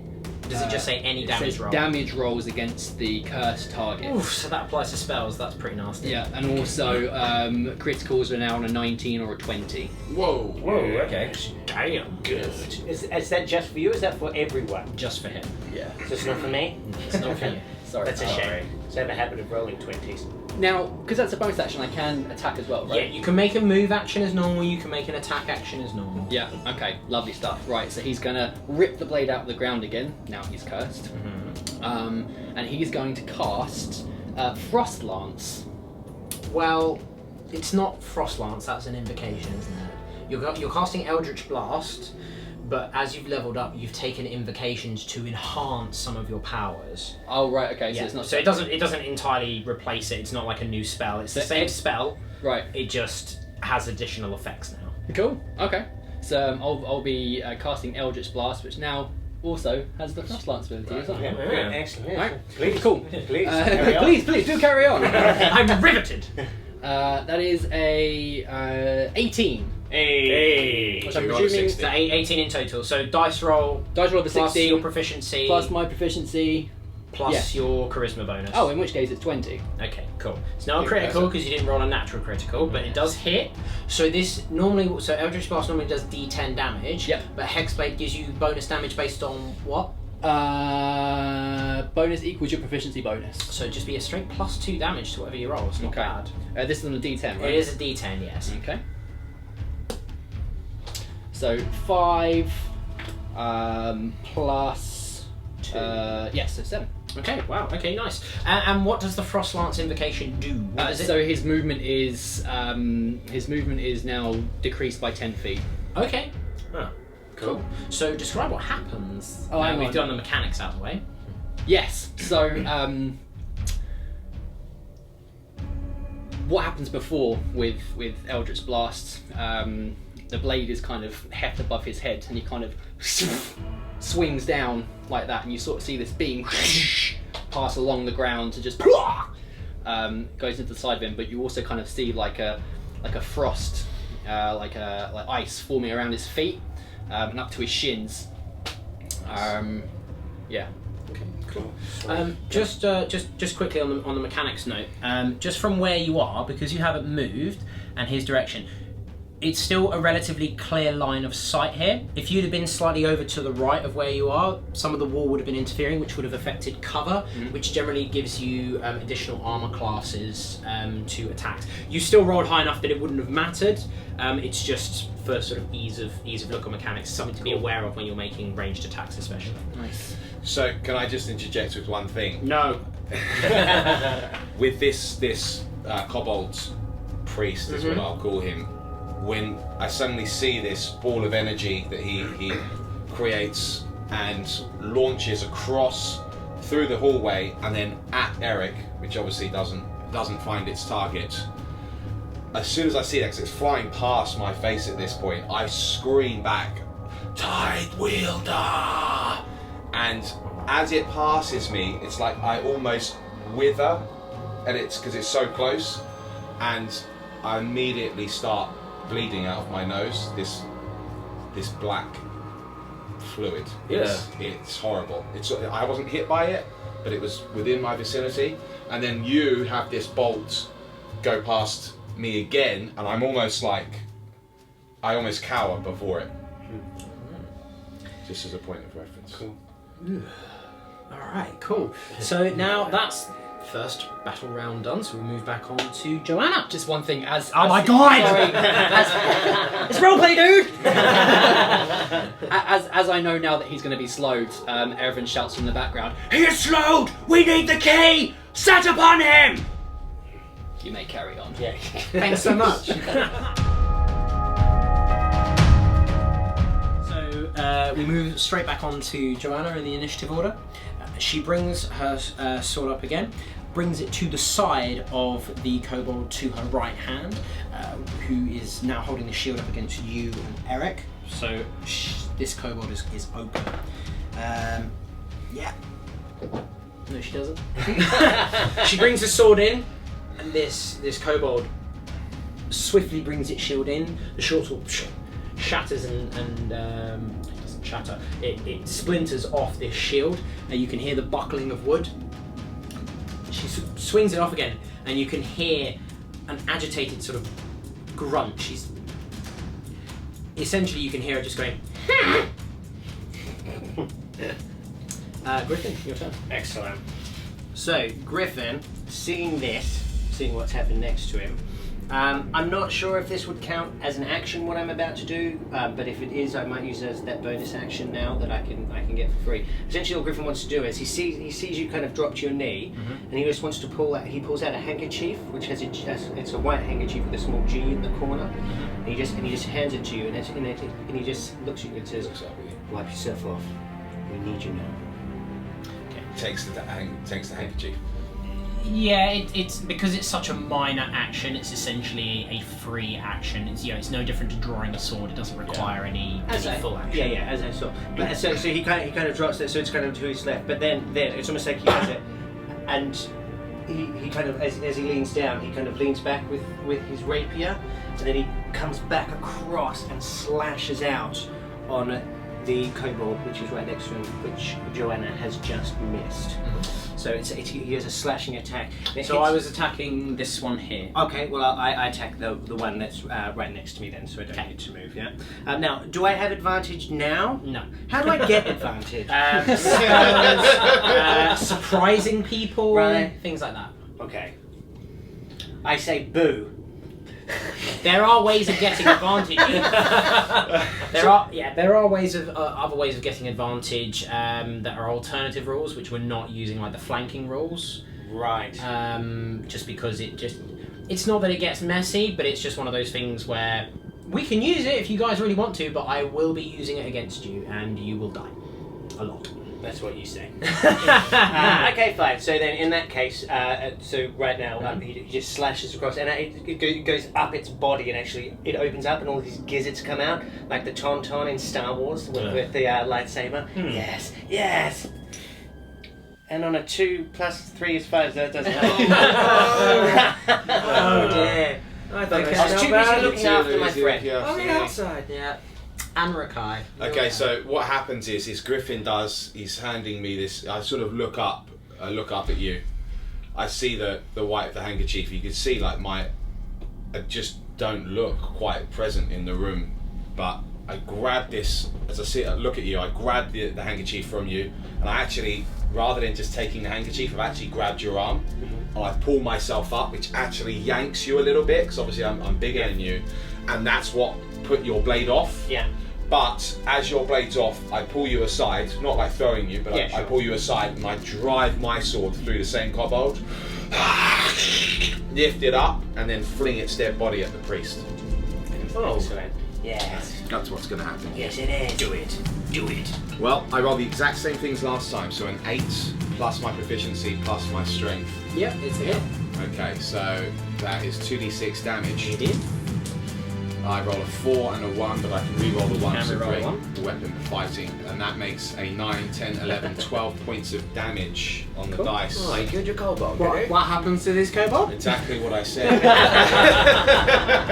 So I get my blade, I drive it through the kobolds. He tries to bring his shield up, but this weapon, I mean, if whoever's seen Berserk, the manga anime, like my character is a little bit like Guts in terms of his blade and an look edgelord. and feel. Yeah, edgelord. So he drives the blade through its shield, lifts up the kobold and literally flings it at the this war priest, and then I point at the priest. You're next, Tide Wielder, and that's it. Okay, cool. Erik. He will take a single step forward and just unleash another round from his pistol at the kobold that is fighting with John. And on that, he definitely does. And on that, another kobold explodes. Yes. Wow. Yeah. So again, this one almost again explodes in a shower of blood, just hitting Joanna, splattering her on her travelling gear. She sort of stands there, just looks at Erik. We are going to have words later. Luca. Right. So as this kobold drove his spear into me, what I imagine he does is he grabs the spear like this and kind of jars his hand out, and like to disarm him. Then kicks him into the middle of the chest, driving him back. He rips out the spear, and then leaps into the middle of this kobold, ramming the spear into his chest, pinning him against the wall. Yeah? Yeah! Come on! You're with me now! Make it happen. Gotta name random now! Oh yeah, go on then. Yeah, right. Is that a 1? It's a 7. Okay. Now this is not my usual spear, so what? Well, you're still proficient with spear type weaponry. That's very true. It's still strength based. Yep. So that would be including that would be a 5. Yeah. 12. Yeah. In total? Somehow you hit him with his own spear. Yeah! Cause it's 2! So this will be, we'll make this a d6 damage. A d6 damage, okay, fair enough. Plus your strength. That's my strength. 4 wins. Okay, cool. I rolled a 1 and 3. Okay, cool. So you... Yeah. Describe what happens. He's not dead, but describe what happens. He's not dead? Okay, so I do pin him against the wall. And so he's trying to get himself free. He's like, and I imagine he also goes to grab his spear and unplunge it. Yeah. Yes, he would. And so, and as he's doing that, Luca just kind of looks at him, rears up, and kind of, he's kind of like tapping his wound, like that. Yeah. Cool. So the kobold that that is pinned by you, then he reaches for the spear that's jutting through his side. He sort of looks up at you, and you see his hand move to his loincloth. He pulls out a shiv and reaches over to stab you into the chest. But with that roll, he does not. He doesn't quite reach you. Yeah. So he sort of goes to move, and you sort of almost take a step back, one hand holding it on the spear. Yep. It's almost like it just kind of it just moves past you. You just yeah. So then the priest will take a step forward. His last mistake. And he plants his staff into the ground, holds his palm outstretched, and you see a ball of glowing orange energy in his palm. And a great gout of fire shoots out of his palm. Could Griffin and Amrakai please take a dexterity saving throw? Joanna will have to take one as well. Okay, so 16 plus 3 is 19. Okay. Okay. 1 plus 1 is 2. Okay, cool. So Wait. 1 plus 1 is 2. So this great gout of fire laps across you. Joanna definitely sees this, brings her sword up in front of her, places a foot backwards, a palm on the sword, holds it out horizontally like this. The flame seems to hit the blade and almost echo around her. Some of it still licks across her face. You can see slight char marks. Her red hair begins to smoulder at the ends. So she will take some damage. She actually will take 6 points of damage. Griffin, what happens with you?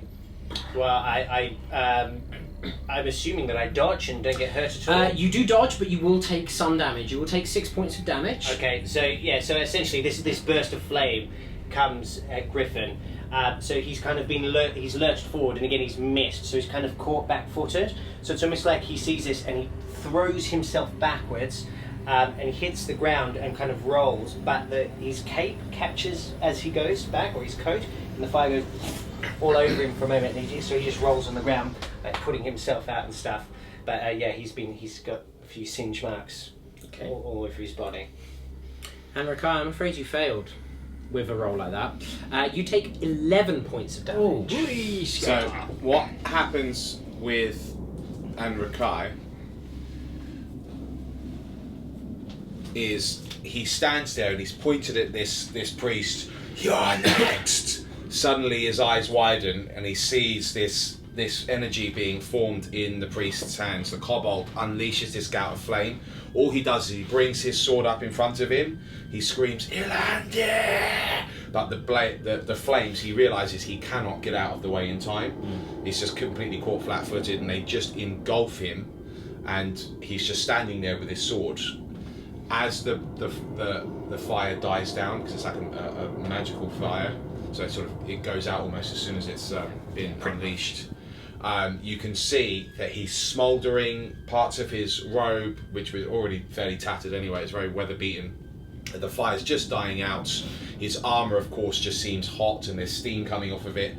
The sword is steaming, and the purple gem on the hilt of the blade almost seems to die. Like it was glowing and then it stopped. And he looks up. Is that all you've got? And then charges the priest. Okay, well first it'll be Erevan's turn. Let's not do what we did 2 episodes ago with Bone. He goes on this epic rant and it's amazing and it's wonderful and it's very, very powerful, but it's not his turn. We should have just like saved it, and then I just go, well, just do that. So copy and paste. Yeah, copy and paste, exactly, yeah. Right. How far can I move? 6 squares or 30 feet. Oh, fine. If you're moving diagonal, it's alternate in terms of feet. Okay. So, Erevan is looking towards the priest. He's just seen his friends engulfed in flame. He goes to take a step forward in a way to react, but all of a sudden he sort of like tips forward onto a knee. You can see, well, you don't see it, but his eyes roll into the back of his head, rolls to his knee, and all of a sudden the sword comes up and lifts him up, and he's sort of like dragged forward, like towards the priest by the sword, involuntarily, which is a part of this little curse he has here. I'm going to cast Eldritch Blast. Okay. Again. Yeah. And it's a 4, unfortunately. Which I'm guessing is a miss. It is a miss. So Curses! So even with 4 plus your dex, not your dex, plus your charisma modifier, plus your proficiency to make it a 9. Yeah. Still Still a miss. Okay. So yeah, he's dragged forward by the blade. A blast is kind of ejected like normal, but just smashes against the wall instead. Okay. Cool. So you move back round onto Joanna. So she now moves the sword back to her side, bolts towards the creature, and she brings the sword again up and round, stabbing it into the sternum. And this one she does actually do, finally. The creature takes some damage, so this it takes 5 points of damage to be specific. So his short sword sort of cuts across the kobold priest's chest, and she rams it up into its sternum. The creature manages to bring its staff around just in time to almost move it, puncturing out the side, missing vital organs, it seems. Joanna pulls it back out. What sort of shakes the blood off almost straight away.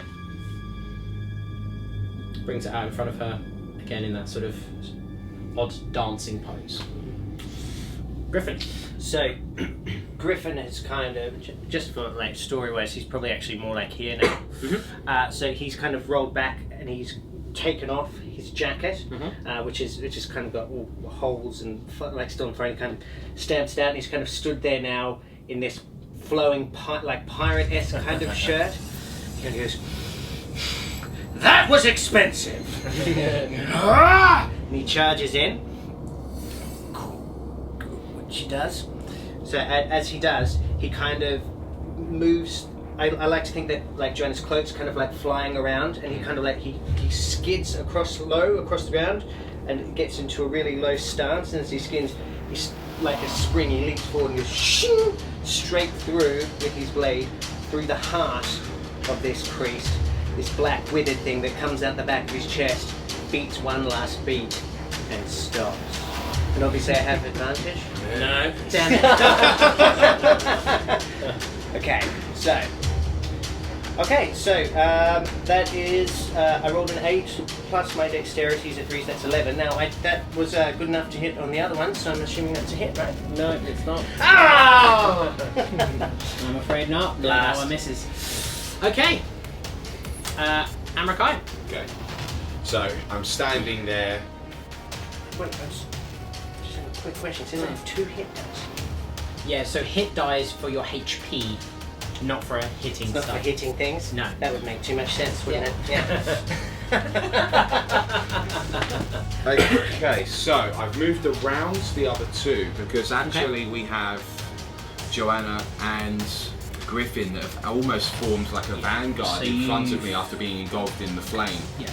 So what Amrakai does is his blade was out in front of him, and you can see that it was just anger that gave him the energy to shout that back at the priest. He then does stagger slightly, but then stalks around, just sort of slowly, just walks around behind you, behind Joanna, swings his blade.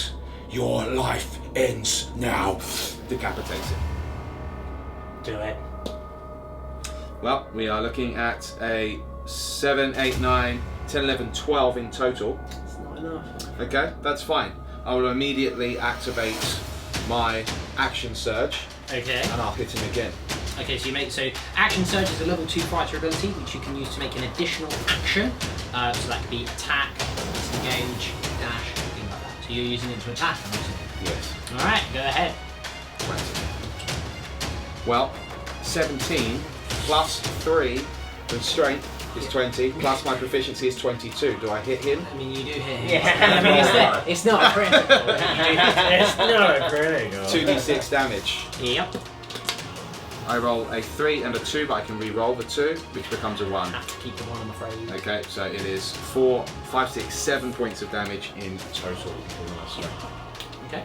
You don't kill him, but what happens? Right, so as I bring my sword across, he actually ducks under the first blade, and he gets out of the way, and then I arc the blade up and it cuts across his abdomen. But it's not deep enough to, unfortunately, halve him. Okay. It's Erik. Sorry about that. So Erik will sidestep here, so that's 5, 10, so 15, and then 20. He gets a clear shot. No, he's gonna go there. Get a clear shot at the priest. He puts one gun away, pulls out another one in a quick motion, fires away at him. This one unfortunately sails just past the priest. It's a boom. You see like chunks of wall fly out. Always with these priests. Always. They always get us. Always. Tide wielders. Luca. Yes, right. So now, because you've pinned him against the wall, I am going to say that you are grappling him. All at right. this point now. Okay. So. Suplex him. So essentially, you are not going to be moving this turn. We're going to play it not with like the proper grapple, but if you're holding him pinned against the wall, you're not moving anywhere right now. No. Okay. But can I do something? Like just. Well, what would you like to do? Okay. Well, And then I will tell you whether I will let you do Yeah. it. What I was going to ask is if Luca wanted to go to retrieve his spear from the wall, can he do that? Is that a free action or is that a full action? Well, for the purposes of story, you're technically like this, aren't Yeah, you? Right. yeah. Your spear is there, Yeah. so you're not going to be able to reach it. I won't be able to reach it. You, In that you case, don't have 10-foot arms, I'm assuming. No, I don't think. Or even 5-foot arms is not going to help you reach No, it. that's- Not whilst you're holding this kobold in place up against the wall. Yeah, no, that's fine. So while I've got him held in one hand, so he came at with me with a shiv, he just completely missed, and what I do in retaliation is I grab his arm, pin his arm against the wall like that, and then I let go of the spear, grab his little head against the wall. Nice. Brutality. Alright, is Yeah. that what you do though? Well, yeah. So this Yeah, will be an then I do. improvised attack. It will be. Well, no, this will be an unarmed attack, It is. actually. I have proficiency in that, don't I? Everyone has proficiency in punching someone in the face. Especially me. I'm very proficient at punching people in the face. Yeah, whatever I can get, guys. Yeah. So it's a normal attack roll. Yep. I roll a 12. Plus your strength, plus your proficiency. which is 5, which is 17. It's a hit. You'd expect to hit the head of the thing on the wall that's behind him. But yeah. So it's a hit. So an unarmed strike is 1 damage. Oh, just 1 damage. Describe what happens to this kobold. Oh, okay. So basically what I just described does happen, and instead of kind of like going gadoosh, gadoosh like that, he just ends up going like that, flat hand into the wall. His head is everywhere. You know, kind of like that scene from that amazing show we all know. And then after doing that... Oh yeah, I love that show. Yeah, that show. I love that show that we all know. Write a comment below. What was the What do you think the show was? Did you enjoy the show? That we all know. Yeah, we all know. That show. I'm sure you can guess it. Don't you fond worry. memories of that show. Yeah, absolutely. It's crushing heads and everything. Yeah. And so he does that, and I imagine he goes in to go grab his spear when he gets the moment.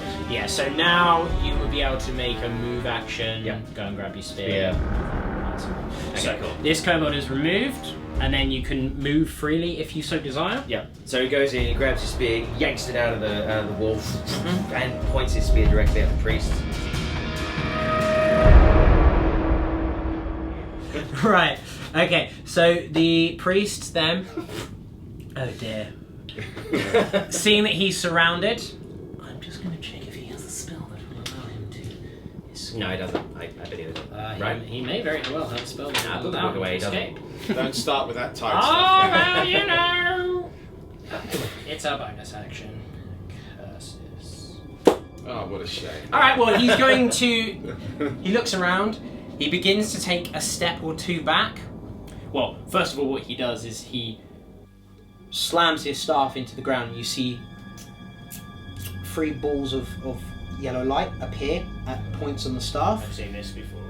And he sort of looks around, grabs the staff in 2 hands, at Griffin, Joanna, and Amrakai. Time at me. So on Griffin, what is your armor class? It's 13. Okay, he does hit you. So one of these balls of light impacts you square in the... Oh, sorry, no, it's 11 plus my dexterity, so it's 14. Yeah, possibly. Yeah, it still hits you. Still hits me? It still hits you, I'm afraid. It's 15. He would still hit you. On Joanna, this will miss her. And then on Amrakai, this misses you. Oh. So 2 of the balls of light sail harmlessly. Joanna sees one of them coming. Rather than trying to deflect it, she essentially watches it, careening towards her, holds her hand out, grabs it, and starts throwing this ball of light up in her hand. Wow. And again, you hear that sort of little giggle. Amrakai? Alright, so the ball of energy that comes at me, Ilandir, my blade, literally just deflects it just in time, and the energy coruscates up the sword and then dissipates off into the ceilings. I'm like, ah! Okay. Griffin, I'm afraid you take 3 points of damage. Sure. So, great. This ball careens towards you. I can imagine you sort of have that moment of, not again. Yeah. Yeah. But this one instead impacts you and just sort of goes, and there's a bit of a smolder, and a bit of a smoke, some black smoke emanates off, and then it peeks out. Great. Seeing 2 of its attacks miss and the other one being virtually ineffectual, the priest holds its staff out before it and takes a step back. Now, unfortunately, this does mean that all 4 of the people there will make attacks of opportunity against him. So with attacks of opportunity, because I'm moving away and I haven't done a disengage action, everyone that's currently within a 5-foot square of me will make an attack. So we'll do it in initiative order, which means we'll be starting with Joanna. Because she was on the diagonal, so she'll make a attack against the kobold priest, and she does indeed hit. So with this ball of the energy that she's juggling up and down, she flicks it out of her hand, brings the sword up, and hamstrings the priest as it's walking away. Ooh. He staggers back. And it will take 6 points of damage in doing so. So it, basically falls straight on its face. Whoa. And tries to just crawl away. Just trying to crawl over this rubble now. Yeah. Ugh. Griffin, your attack of opportunity whilst this is happening. Yeah, so Griffin sits as he hits the ground, literally he just strides over the top of him, and as he's crawling, he just rests the hilt, the point of his sword right on the back of his neck, and just straight through it. Alright. Cold, calm, collected. So I I can't really really hope miss this that. Can I? I mean, let's be honest. I mean, you can't miss it. Technically, it's not. We're not playing it as the prone. I'll tell you what. Just because for story purposes, it's now prone, which means because you're within 5 feet of it, you have advantage. Whoa! He got there, everyone! Yeah! Okay, sweet, but I'm still gonna hit it, right? You still need to roll to hit. Yeah, okay. But advantages with Still 2d20s. Alright, sweet. And you pick the highest. I need another d20. Oh, we'll just roll this one. So first one is a 7, second one is a 3, so I'll take the 7, plus my dexterity Yeah, is plus only your 10, proficiency. plus my proficiency is 12. It doesn't hit, does it? You got 12 last time, didn't you? Yeah, he didn't hit it though. So 12? How did you miss? as you place. Oh, I don't. Well, quite frankly, I'm not sure. Quite frankly, it doesn't make any sense. I put it on him. He's crawling on the ground. I should look. I'm going to roll the damage, and we'll be done with it. Proceed. Yay! I allow you all to get away far too much. Yay! Oh, dear. Okay. So that's what I gotta do. I just gotta yell more. Yeah, exactly. Yeah, and be. Yeah, that's right. So D8. For story purposes, yeah. Cool. Because of the way that we've described it, it just Yeah. Okay. And then so, you're adding your sneak attack bonus as well. Alright, sneak attack bonus, which is what exactly? Sneak attack D6. is plus a D6. Yeah, d6. So sneak attack. That's cool. So it's not great, to be honest. So I do What did you roll on your sneak attack? I do 2 on my sneak attack, 2 on my normal attack, then I add my dexterity, so it's still 7 wounds.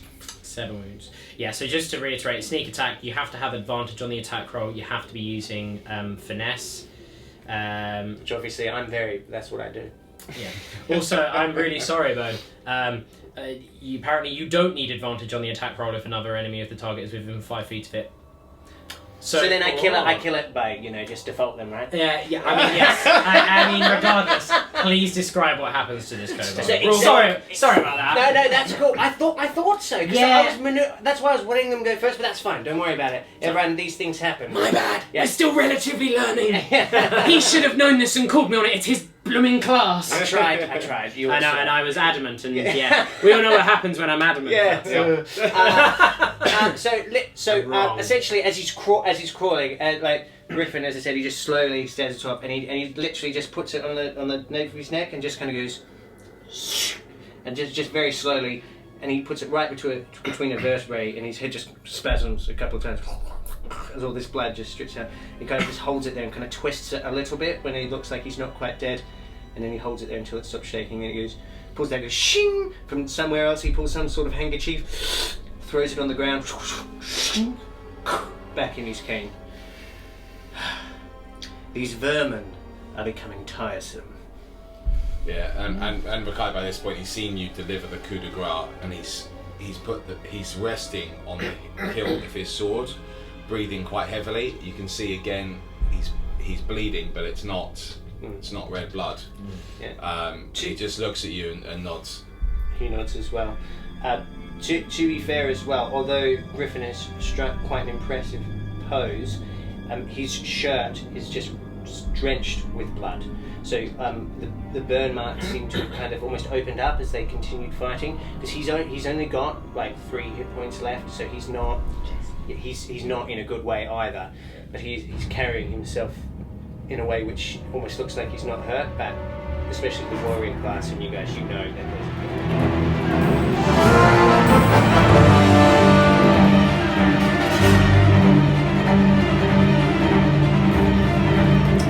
Alright, well done. Defeated another gaggle of kobolds. Their bodies are strewn and littering across the floor. Dark, brownish green blood seeping into the cracks of the stone. What would you like to do, Judgment? Well, I'm standing there looking over the hilt of my sword, and I'm looking at Griffin. I then turn to Joanna and say, do you still believe it's worth going deeper into this temple? As you look over at Joanna, she's sheathing her sword. She waves a hand in front of her face. You can see the cindered parts of her hair begin to regrow slightly, and she waves it over her tunic.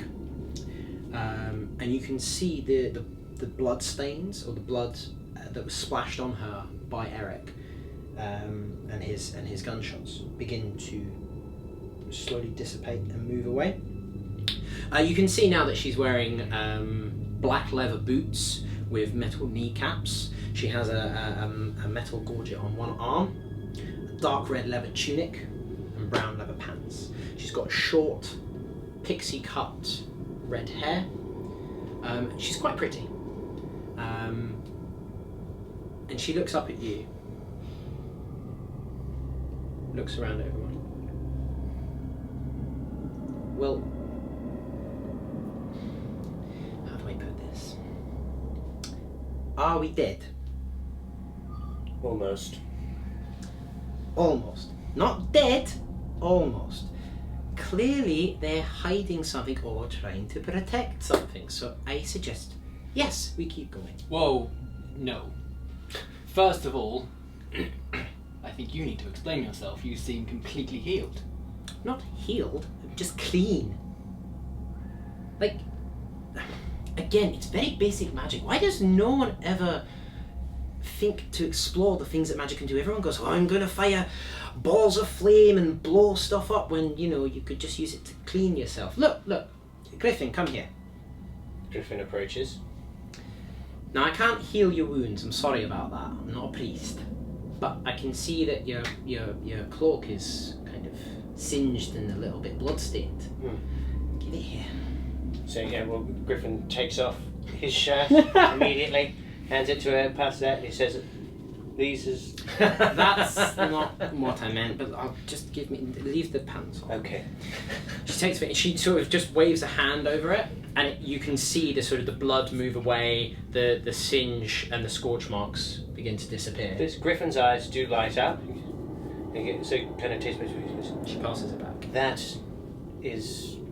He kind of doesn't notice it. He just kind of pulls a handful of handkerchiefs out. Says, "I have to use these normally. That's Very simple magic. teach me." I cannot teach those who cannot learn it. I'm sorry. Very well. Look, I'm hurting. Like, you saw me. I got hit by a blast of blooming fire. But I'm still gonna go down. Erik, you're coming with me. You have no choice really, do you? But if you spray me with blood again like that, we're gonna have words when we get back home. He rolls his eyes, buttoning up his tunic, holstering his guns. I know, my lady. I know. But she's right. We've still got to keep going, especially if we think there's people here. Why would there be kobolds here? If they weren't protecting something, guarding something. Perhaps it ties in with the kidnappings, who knows? Kidnappings. Now that's what I'm talking about. I don't care. As long as there are more vermin here still breathing, and I am, I'm going after them. I don't need my stains removed or anything.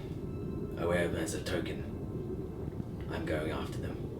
I mean, are you sure you don't want your stains removed? I can definitely do that for you. It does look very nice.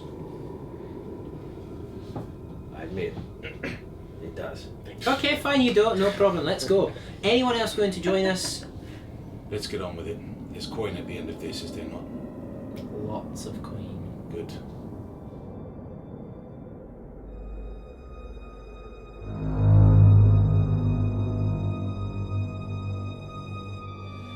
So facing the corridor that these kobolds came from, you can see that there is debris, there is a slight amount of walls that have fallen down, but otherwise no real obstacle in your way. Joanna has begun to move down this hallway, Erik closely following behind. You can hear just as a dim whisper, "Are you hurt, my lady?" No, don't be. You can see her sort of just almost slapping him away as they head off down this corridor, and you hear them calling out after you, like, "Come on then, boys, are you coming or not?" Yeah, I'm following. Straight in. Yeah. So Erevin's going to go, but makes a point of walking next to Amrakai. Okay. On the way out, I just want to do a quick search just to make sure they didn't have anything on them. Yeah, so I mean, the only thing that you would find on them is an orange square gemstone that the priest was holding. Excellent. So I pocket that. Do you let anyone know that you found this? It was pretty common knowledge because they came in. It was shining. He was in his hand. Wasn't Yeah, it? that's right. Yeah. Yeah. So yeah, I mean, I'm not hiding or anything from that. I literally, but if anyone asks, but I'm kind of at the back, so it's not like I'm going. Do I? All right. Specifically, do I notice him pick it up? Well, whereabouts would you be walking? Would you be walking in front of him or behind him? Well, have you been last? Joanna and Erik have gone down the corridor, and you No, I don't think I immediately would've followed seen- them. You wouldn't No. have seen him No. do so. Okay. No worries. Okay. Right. As you walk down the corridor, it extends for about 30 feet, and then you reach a junction. To the left, the hallway continues on down. You can see through the lighting that it begins to dim near the end, and you can see the telltale signs of another cave-in. But it does continue on, and you can see it almost curve round to the left. To your right, the corridor goes straight onwards, completely clear on this side, and curves round to the right.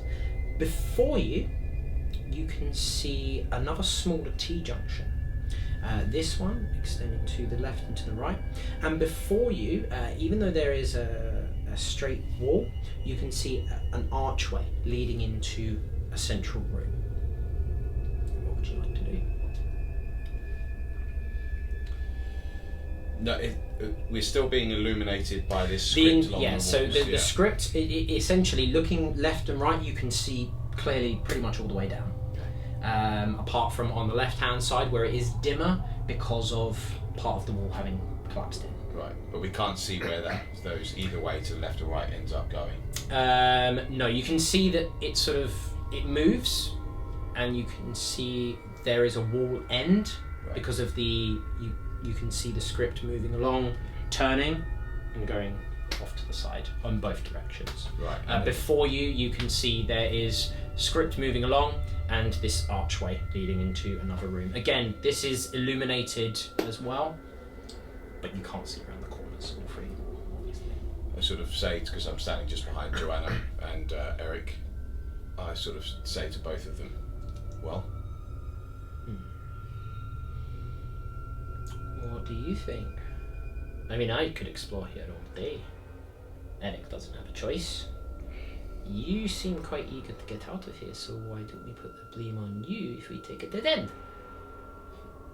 why don't we try the chamber before us? Okay, sounds good. Okay, so you're moving straight on? Yeah. Alright, cool. As you reach the second T-junction, there are more corridors leading to the left and to the right, and the central entranceway before you leads directly into a separate room. Now on the right, on the corridor side, or the right-hand side, you can see a sealed stone door. And directly down the end of the corridor, you can see another stone door. These are all white stone to differentiate it from the grey stone of the complex. This one, however, is slid open, and a faint blue glow emanates from a gemstone placed in this door. On the left-hand side is a cave-in, is a collapse. On the right, you have this one door, it's closed. You have this door, which is open. You can see it moves round to the left, almost around this central room. So all of the doors in the room are closed. So the door into the central chamber is just an archway. Sure. The one that is almost directly on your right-hand side is sealed. Yeah. The one that's at the end of the corridor on this right-hand side is open, with a blue glow from the gemstone within. But to your left is a cave-in. You can see nothing past rubble. How big is this chamber? Are you going to put your head inside the archway? Yeah, sorry, I've assumed I've already just stepped in. You've stepped into the chamber. Okay, Yeah, could that's you what make a I'm stealth check, please? I'm not trying to be stealthy. You're just walking in. Ah, cool. Can you make a stealth? That's what my character is Yeah, doing. can you just make a stealth check? Okay. I roll a 9, and is it plus my dexterity Plus bonus? your dex, yeah. Yeah, 10 in total. Okay, cool. As you walk in, this chamber looks like it was once a lounge or a common room. And although a cave-in, much like the rest of the area, has caused a collapse on the left and rear side of the chamber, you can see that there's broken tables pushed to the sides. There's chairs, sofas that have all been ransacked, torn open. Furs, blankets, and the stuffing of cushions and sofas have been placed to one side. And nestled amongst them, laying down, curled up in a group, are a number of kobolds. And you hear a gentle...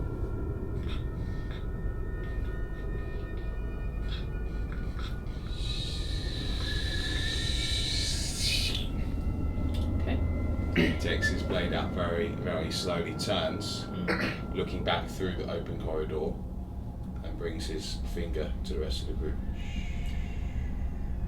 Yeah, so Luco kind of very quietly, very slowly.